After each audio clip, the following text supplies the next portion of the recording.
말씀드리려고 하는 제목이 하나님의 섭리입니다. 섭리. 아마 굉장히 어려운 말입니다. 이 섭리. 제가 이 섭리라는 말을 자꾸 잊어버려요.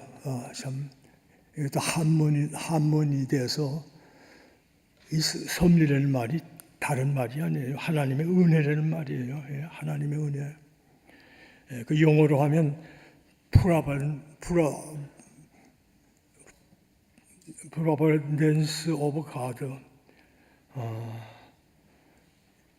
출애굽에 대한 이 얘기입니다. 참 이스라엘 백성이 참 요셉을 통해서 이 많은 분들이 내려와서 이 애굽에 와서 살게 됐습니다. 그런데 애굽에 내려와서 굉장히 많은 이스라엘 자손이 생겼습니다. 그런데 세월이 지나고 요셉도 세상을 떠나고 참 이스라엘 민족이 애굽에서 430년 동안 노예 생활을 했던 것을 저희들이 알고 있습니다. 그때 하나님께서 이스라엘 민족이 고통으로 울부짖는 소리를 들으시고 하나님께서 이 출애굽기 1장 모세를 보내주셨습니다. 참 하나님은 참 너무나도 자비하시고 은혜로우십니다. 그런데 이스라엘 민족을 구원하시기 위해서, 구출하기 위해서 가장 연약한 아기를 보내주셨어요. 이 모세의 이 탄생은 우리 예수님의 탄생과 비슷한 점이 굉장히 많이 있습니다. 우리 예수님이 어느 때 세상에서 태어나셨습니까? 로마 제국의 학종으로 인하여 얼마나 백성들이 고난을 당했습니까? 그때 하나님이 베들레헴 예수님을 보내주셨습니다. 아기 예수를 보내주셨습니다. 이 모세도 똑같이 얼마나 탄압 중에 있는 이스라엘 민족에게 이 모세를 보내주었던 것입니다. 그런데 여기 출애굽기를 보니 요셉을 모르는 바로 왕이 집권을 했다고 이렇게 말씀하고 있습니다. 여러분, 이 구약 성경에 안다는 말이 굉장히 중요합니다.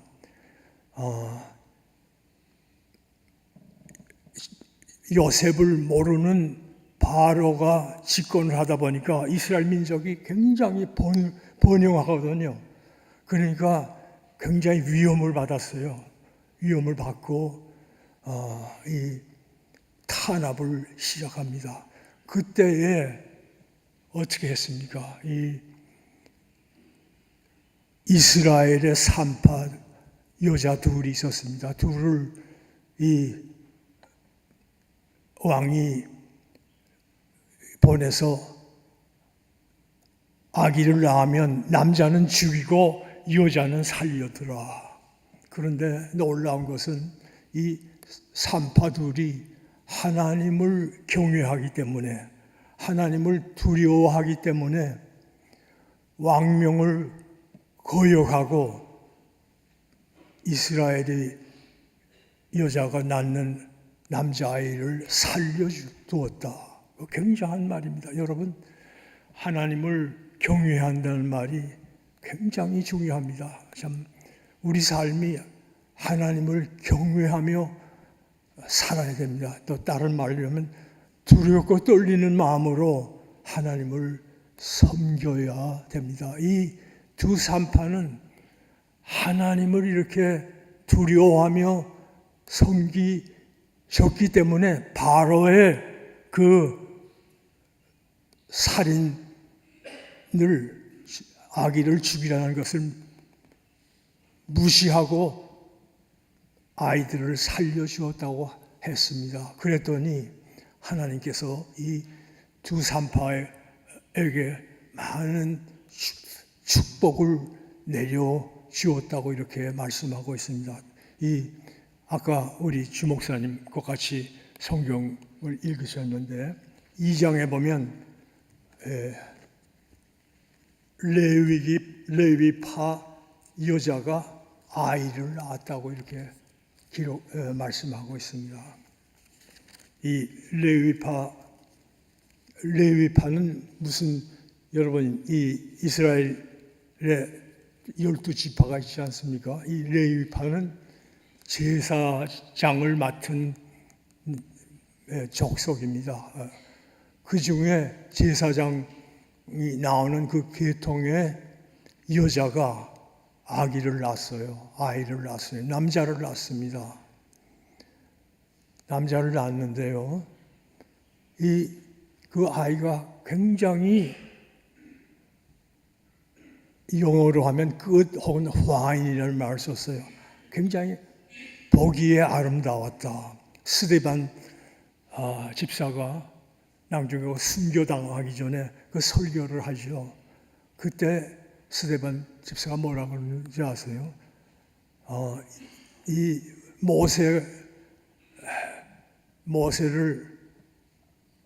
아기 모세를 하나님께서 참으로 아름답다고 하셨다, 이렇게 말씀하고 있습니다. 이 말은 굉장히 중요합니다. 이 끝이라는 말, 이제 이 히브리어로는 터브라는 말인데, 세상을 창조하실 때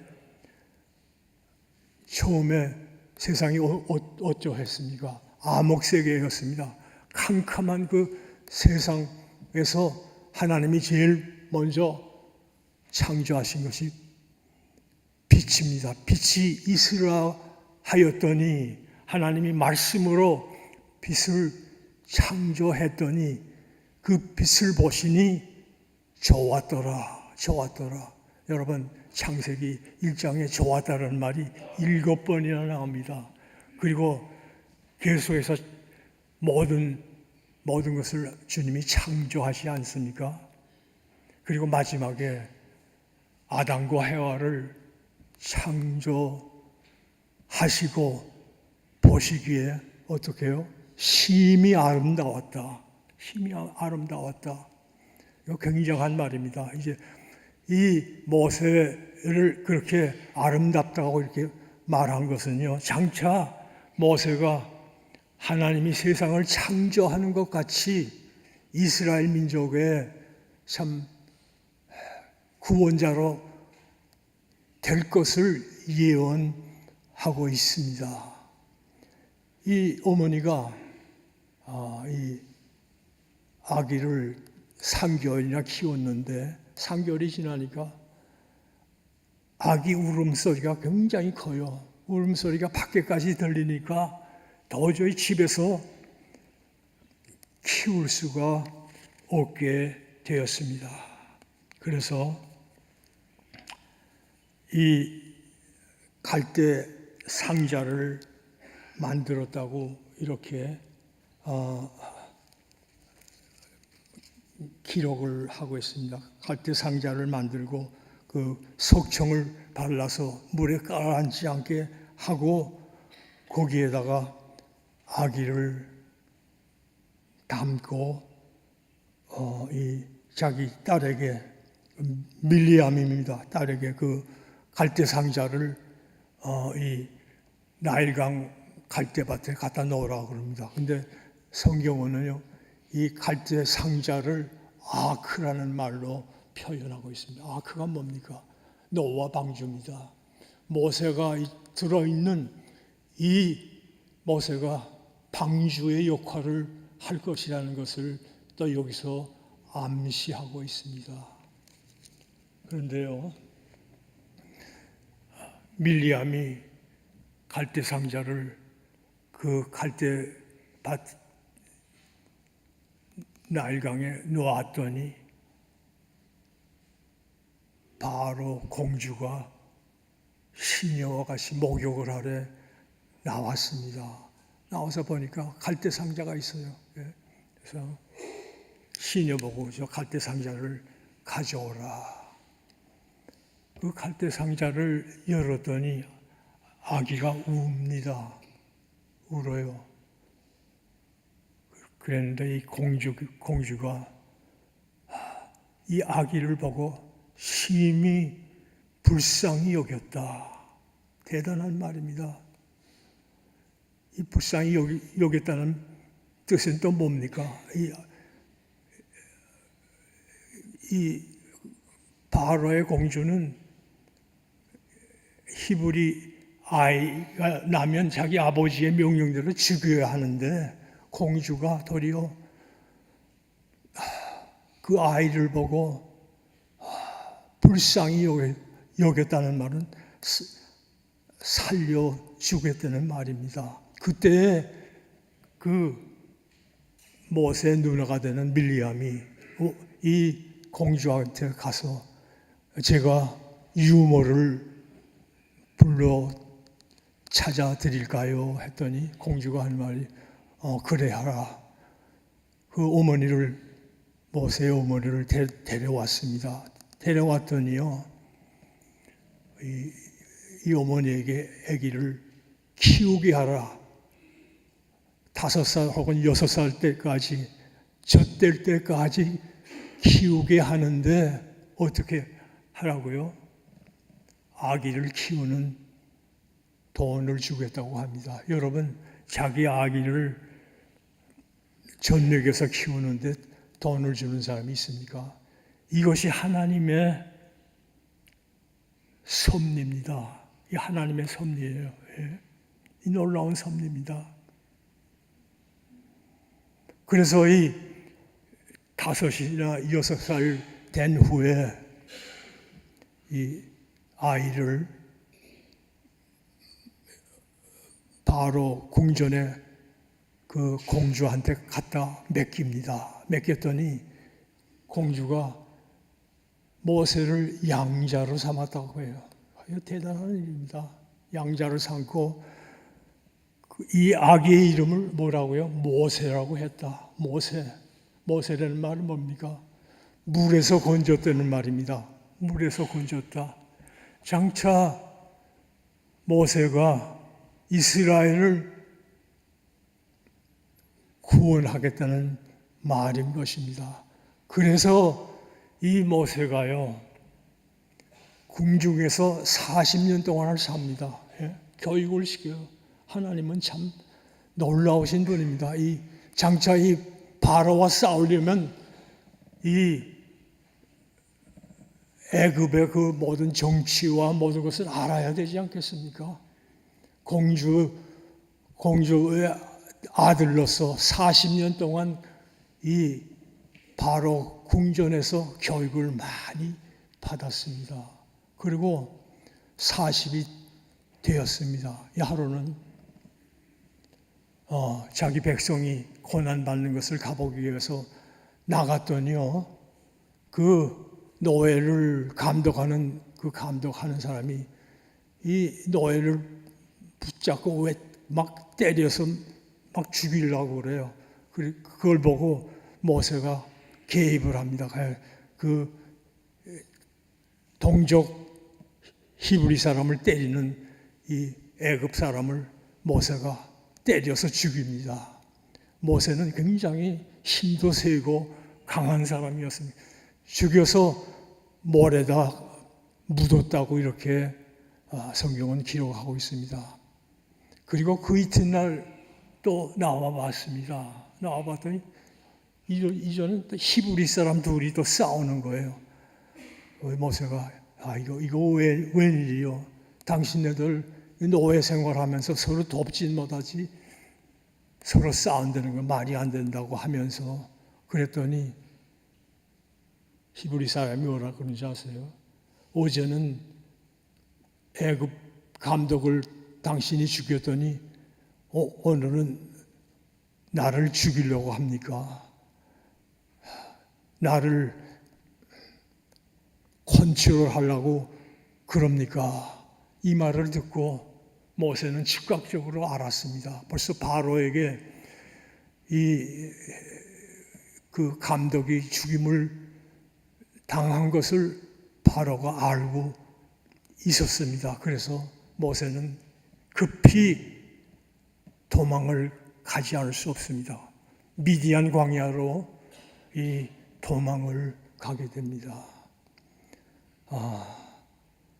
이 미디안 광야로 갔더니 어디 갔다고요? 음물가에 갔어요. 음물에. 여러분 구약 성경에는요, 음물이 나오면 굉장히 좋은 소식이 있습니다. 이 아브라함이 이삭의 와이프를 맞아들이기 위해서 참 그 라반의 집에 보내지 않습니까? 그때 라헬을 어디서 만납니까? 음물가에서 만납니다. 만나서 참 거기서 라헬을 사랑하게 되죠. 참 이 음물가에 갔더니 딸들이, 여자들이 이 양떼를 몰고 와서 물을 먹이려고 하는데 남자들이 방해를 하는 겁니다. 뭐 여자니까 무시를 당하는 거죠. 그러니까 또 모세가 또 개입을 해서 여자들을 못 살게 하는 사람을 다 내쫓고 이 모세가 그 양떼에게 물을 먹여서 보냅니다. 이 딸들이 이제 양떼를 몰고 다시 집에 돌아왔더니 아버지가 오늘은 어떻게 일찍 돌아왔구나. 예, 어떤 애굽 사람이 저희들을 도와서 그렇게 빨리 양떼에게 물을 먹여서 돌아왔습니다. 왜 그러면 이 사람을 대불고 오지 왜 그냥 놔뒀느냐. 빨리 가서 찾아오라고 그럽니다. 그래서 이 모세가 이드로, 이 딸들의 아버지가 이드로입니다. 근데 그 이드로가 7딸을 가지고 있었다고 합니다. 모세를 보니까 참 미남이고 그렇게 아름다운 사람이 없거든요. 그래서 당장 맏딸하고 결혼을 시켰습니다. 참 굉장한 일이죠. 그리고 이드로는 미디안의 제사장이었습니다. 양떼가 많아요. 그때부터 이 모세는 목자가 됐어요. 양을 치는 목자가 됐습니다. 그래서 시내산 근처 호렙산이 있는 거기까지 양떼를 치고 있을 때 가시덤불이 보입니다. 그 가시덤불에 불이 붙어요. 불이 붙는데 불이 붙으면 나무가 타야 되지 않겠습니까? 근데 나무가 타질 않거든요. 그래서 모세가 하도 호기심이 나서 그 불이 붙은 그 가시나무 가까이 갔더니 모세야, 모세야 부릅니다. 예, 제가 여기 있습니다. 하나님께서 내가 선 것이 어떤 것이에요? 거룩한 땅이다. 신발을 벗으라. 신발을 벗으라. 여러분, 신발을 왜 벗어야 합니까? 내가 무조건 나에게 복종하여 하나님의 뜻을 이룩하라 하는 겁니다. 내가 이스라엘에 하나님께서 말씀하시기를 이스라엘의 고통 중에 나에게 호소하는 말을 내가 들었다. 그래서 너를 통해서 이스라엘 민족을 구하겠다고 이렇게 말씀합니다. 그랬더니 모세가 뭐라고 그럽니까? 이제 제가 애굽에 가서 이스라엘 민족한테 가서 하나님이 나를 보내셨다고 하면 그들이 하나님의 이름을 물을 터인데 하나님의 전함을 물을 터인데 하나님 전함이 무엇입니까? 이 퍼스널 네임입니다. 퍼스널 네임. 그랬더니 그 유명한 말입니다.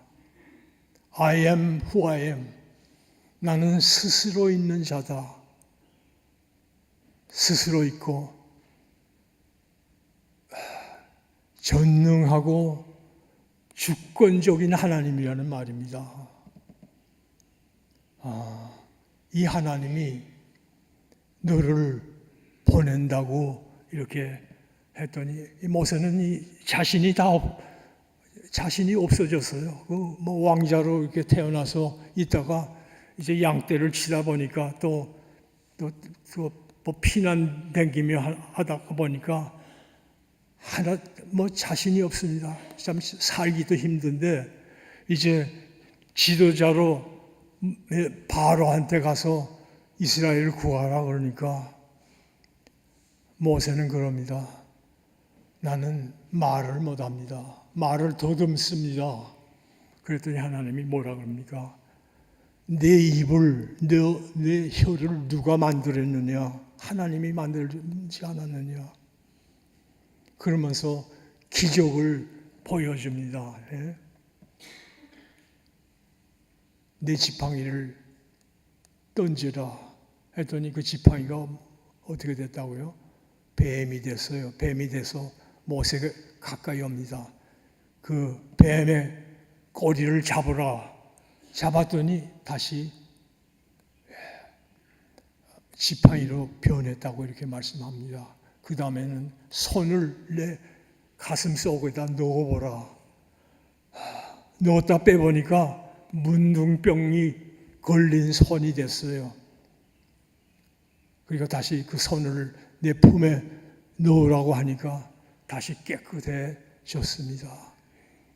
이렇게 능력, 기적을 보여줬는데도요, 모세는 자신이 없다고 그럽니다. 저는 못 갑니다. 다른 사람을 보내주십시오. 하나님이 이 말을 듣고 화를 내셨다고 그럽니다. 내가 가야 한다. 내 말을 듣고 전지전능한 하나님, I am who I am. 여러분이 성경에 요새는 우리가 여호와라고 그러지만요, 정말 하나님의 전함이 뭔지 아세요? 야훼라고 그럽니다. 야훼. 야훼라는 말을 이스라엘 민족이 잊어버렸어요. 왜냐하면 함부로 말을 했다가 말을 잘못하면 큰 불경죄로 되기 때문에 이 야훼라는 말을 쓰지 않았다고 합니다. 근데 진짜 하나님의 전함은 야훼입니다. 이 말이 성경에 몇 번이나 나오는지 아세요? 6,000번 이상이 나와요. 야훼라는 말이. 참 그것은 무엇을 말합니까? 하나님이 모든 것을 이 말씀의 주관자요. 참 세상을 주관하는 이 하나님 것을 우리는 알아야 합니다. 하나님은 참 전지전능하시고 또 어떠요? 무소부재하신 하나님인 것을 모세로 하여금 알게 합니다. 내가 말을 못한다 그러니까 지금 내가 아론을 불렀다. 아론이 지금 오고 있다. 아론은 내 동생 말을 잘하니까 가서 바로에게 가서 내 백성을 놓아주라고 하라. 그리하여 이제 애굽에 가서 바로와 싸우지 않습니까? 시간이 나가서 그 일일이 말씀을 못 드리겠습니다. 그런데 그 10가지 재앙이 있는데요. 특별히 첫째 재앙과 마지막 재앙을만 말씀드리겠습니다. 첫째 재앙이 뭔지 아세요? 모세를 보고 물을 떠다가 부으라고 그럽니다. 나일강에 물을 부었더니 어떻게 됐다고요? 피가 됐다고요. 그리고 나일강이 피로 변해서 고기가 다 죽었다고 합니다. 왜 이런 기적을 처음으로 하나님이 일으키신지 아세요? 애굽 사람들은 이 강이 생명입니다. 생명이 뿐만 아니라 이것은 또한 애굽 사람들의 신입니다. 하나님이 나일강이 신이 아니라는 것을, 아무것도 아니라는 것을 보여주기 위해서 하나님이 이런 기적을 일으키신 것입니다. 그리고 마지막 9째, 10가지 재앙이죠. 9째 재앙이 뭔지 아세요, 여러분? 3일 동안 온천하가 캄캄해졌다가 흑암으로 변했어요. 근데 놀라운 것은요, 그렇게 흑암으로 변했는데 이스라엘 사람들이 사는 것만은 흑암이 나타나지 않았다고 합니다. 이게 진짜 기적 아닙니까? 왜 하나님이 이 흑암 3일 동안 암흑 세계를 보여줬습니까?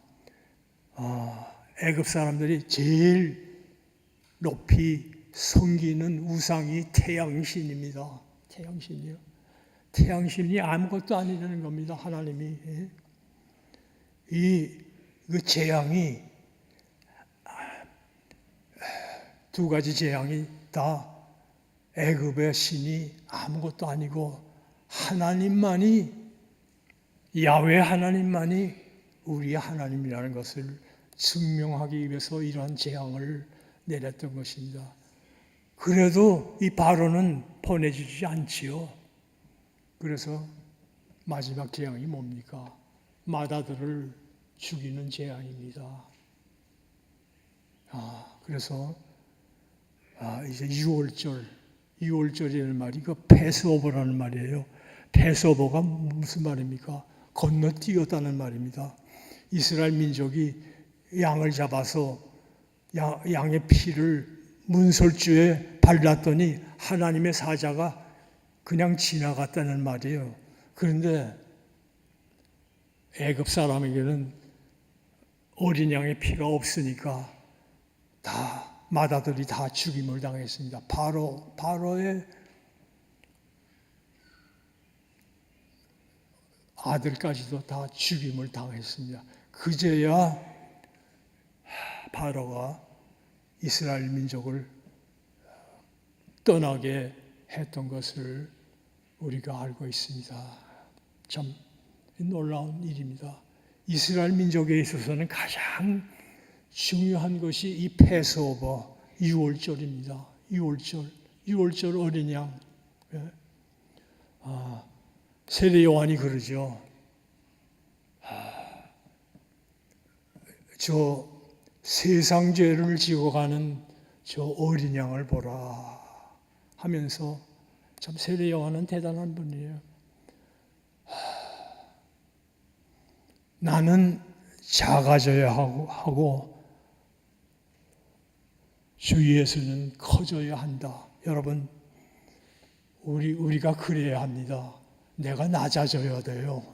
근데 교회에서도 자꾸 무슨 직책 때문에 싸움들을 하는데, 내가 낮아질 때 하나님께서 크게 영광 거두신다는 걸 알아야 됩니다. 우리 삶이 이렇게 낮아질 때, 겸손해질 때 하나님의 이 놀라운 능력이 나타난다는 것을 알아야 합니다. 마지막으로 하나님의 섭리에 대해서 마지막으로 한번 더 하고 시간이 거의 다 됐습니다. 요셉이 형들에게 미움을 사서 어떻게 됩니까? 노예로 팔려오게 됩니다. 그랬는데 요셉이 팔려올 때 나이가 17살 때였습니다. 참 그 야곱이 제일 사랑하는 12형제 중에 제일 사랑하는 아들인데 그 형제들이 속여가지고 요셉이 짐승한테 물려 죽었다고 이렇게 거짓말을 하지 않습니까? 그런데 이 애굽에 와서 이제 보디발의 그 집에서 일을 하게 되고, 그 요셉에 대해서 말할 때 무슨 말이 계속해서 나오는지 아세요? 하나님이 요셉과 같이 하였다. 같이 하였다.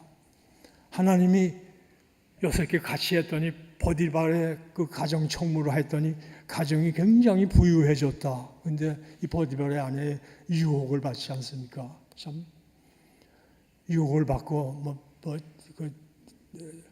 달아나다가 옷을 뺏겨서 감옥에 갑니다. 감옥에 갔더니 이제 바로의 술관원장과 떡관원장이 잡혀서 들어오죠. 그들이 또 꿈을 꿨더니 이 요셉이 꿈 해석을 하지 않습니까? 이 술관원장은 이제 장차 바로가 불러서 더 큰 높은 자리를 줄 것이라고 하고, 떡관원장은 바로에게 미움을 받아서 죽임을 당할 것이라는 이 꿈 해석을 했어요. 얼마 있더니 이 술관원장이 바로가 불러서 높은 자리에 올라가게 됩니다. 그때 요셉이 그럽니다. 나는 사실 무슨 죄를 지어서 이 감옥에 있는 것이 아닙니다. 당신이 이제 높은 자리에 올라가거든 저를 좀 기억해 주옵소서.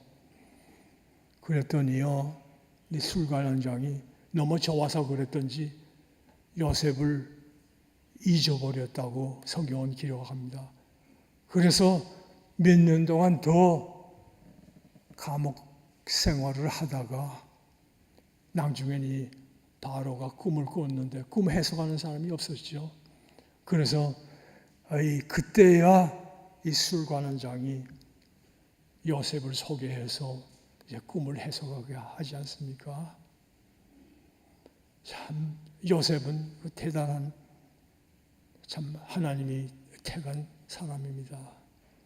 근데 이제 나중에는 그 기근이 하도 심해서 온 중동 지방에 기근이 극심할 때 요셉이 국무총리가 됨으로 인해서 이 풍년 때 곡식을 저장했다가 그 굶는 사람들을 다 먹여 살리지 않습니까? 그때 또 이 요셉의 형제들도 이스라엘에도 기근이 들어서 이 곡식을 찾아오게 됩니다. 그리고 나중에 국무총리가 되어서 요셉과 그 70명이 이 고션에 와서 살게 되었다고 이렇게 말씀하고 있습니다. 근데 이스라엘 민족이 굉장히 번성했다고 그럽니다. 얼마나 번성한지 아세요? 나중에 출애굽게 할 때요, 장정만 여자나 애들을 다 빼고요 60만이라고 그래요. 그 60만이라고 그러면요 다 합치면 한 200 혹은 300만이나 되네요. 굉장한 숫자입니다. 이러한 많은 숫자가 있으니까 바로가 겁이 나서 탄압을 했던 것입니다. 이제 야곱이 이제 나이가 많이 들어서 이제 죽게 됐습니다. 그리고 마지막으로 여러분 나중에 집에 가서 읽어보세요. 창세기 50장에 나타납니다. 다 축복을 하죠. 다 축복을 하고 또 마지막으로 요셉이 형제들을 잘 돌볼 것을 부탁하고 세상을 떠납니다. 그런데 요셉이 이 야곱이 하나님 앞으로 간 이후에 그 형제들이 가만 보니까 겁이 나는 거예요. 야곱이 있을 때는 이 요셉이 보복을 안 했는데 이제는 뭐 야곱이 없으니까 반드시 틀림없이 보복을 할 것이다. 얼마나 이 요셉이 형제 때문에 고생을 많이 했습니까? 복수를 하죠. 복수할 수밖에 없죠. 그래서 여기 한번 보시면요, 50장에 이런 사람들 50장 19절에 요셉이 자기 형들에게 이르되 두려워 마소서 내가 하나님을 대신하리까 당신은 나를 해하려고 하였으나 하나님은 그 악한 것을 선으로 바꾸사 오늘과 같이 많은 생명을 구하게 하셨습니다. 이것이 바로 하나님의 섭리입니다. 여러분, 하나님의 섭리. 하나님은 우리를 창조하고 그냥 내버려둔 것이 아니에요. 우리를 항상 우리와 같이 하여 주시고 우리를 도와주시고 우리를 선한 길로 인도해 주신다는 것을 우리가 믿고 살아야 합니다. 한마디만 더 하죠. 여러분이 세상은요 7세기와 18세기 이후에 계몽주의라는 이 철학이 생겼어요. 인간이 이제 인본주의 사상이 극도로 발달하게 됐습니다. 이 계몽주의는 다른 것이 아니라 인본주의입니다. 그래서 거기서 생긴 그 철학이 디이즘이라는 것이에요. 디이즘, D-E-I-S-M, 디이즘. 디이즘이 뭐냐? 하나님을 세상을 창조했다는 걸 믿어요. 그러나 하나님은 세상을 창조하고 우리에게 맡겼다는 겁니다. 사람들에게 맡겨서 사람들이 잘 세상을 다스리게 했다. 여러분 이 말이 맞습니까? 사람이 이렇게 잘 다스립니까? 이 인본주의가 우리를 잘 다스리는 것입니까? 요새 인본주의 그 디이즘은 다 기적을 다 부인해요. 특별히 여러분 제퍼슨 이런 여러분 미국의 2대 대통령은 유명하죠. 독립선언을 쓰고 한 사람. 굉장히 스마트한 사람인데 이 사람이 제퍼슨 성경을 만들었어요. 근데 거기 안에 기적을 다 빼버렸습니다. 여러분, 세상이 이런 세상이라는 것을 여러분 알아야 됩니다. 우리 하나님은 세상을 창조하실 뿐만 아니라 우리를 도와주시고 우리와 같이 하시고 우리가 주님 앞에 설 때까지 정말 믿음으로 살 수 있도록 역사하시는 하나님이라는 것을 깨닫고 우리가 사셔야 됩니다. 여러분, 이 하나님의 섭리, 하나님의 섭리가 없으면 저희들이 잠시도 살 수 없는 다는 것을 여러분들이 믿으시고 정말 사도 바울은 우리에게 권고합니다.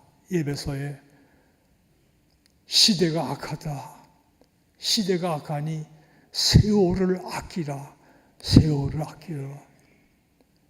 아껴서 정말 하나님을 잘 믿고 하나님께 헌신하는 저희들이 될 수 있도록 우리가 참 살아야 될 줄 압니다. 참 살기 힘든 때를 맞이했습니다. 하나님의 말씀을 붙잡고 주님만 바라보고 사시기를 간절히 바랍니다. 잠시 동안 여러분 이 말씀 생각하시며 주님 바라보고 저희들 살게 도와주옵소서. 성령 충만하여서 주님만을 바라보며 참 믿음으로 은혜로 승리하며 주님 앞에 갈 때까지 인도해 주옵소서 하는 기도를 드리십시다. 같이 잠시 기도드리겠습니다.